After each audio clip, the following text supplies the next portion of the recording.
Remue ménage. Remue ménage.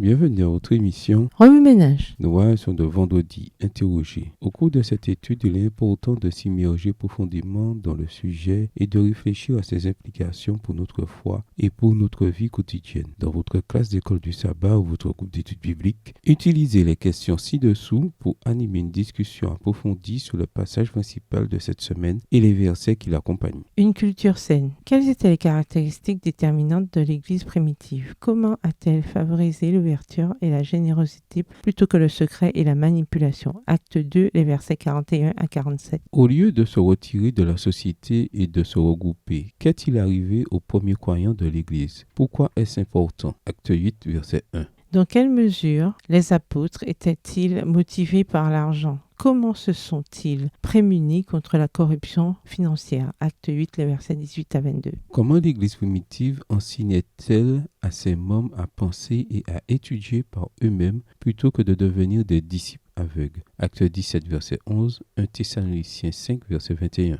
Le leadership au service des autres. En quoi le leadership chrétien contraste-t-il avec le leadership mondain? Matthieu 20, les versets 25 à 28 et 1 Pierre 5, les versets 2 à 3. Quel est le danger de ne se consacrer entièrement qu'à un seul dirigeant? 1 Corinthiens 1, verset 10 à 13, 1 Corinthiens 3, les versets 3 à 7.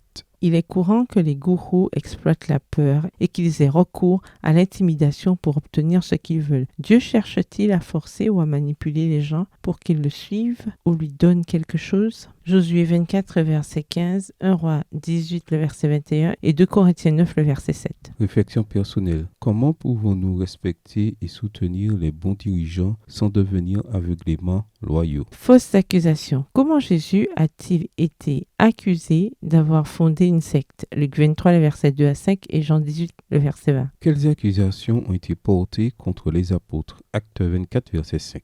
Le peuple de Dieu sera-t-il toujours aimé et respecté? Luc 6, le verset 23. Apocalypse 12, le verset 17. Réflexion personnelle. Comment votre Église est-elle perçue dans votre communauté? Comment avez-vous réagi aux préjugés ou aux perceptions erronées? Point clé à retenir. Une culture saine favorise l'ouverture, la responsabilité et la générosité. Les chrétiens doivent se méfier des dirigeants qui utilisent des tactiques de peur, d'intimidation, de coercition et d'abus d'autorité. Même les meilleurs dirigeants, y compris Jésus et les apôtres, ont été accusés d'être des sectes. Au revoir. Et à demain si Dieu veut. Remue ménage. Remue ménage.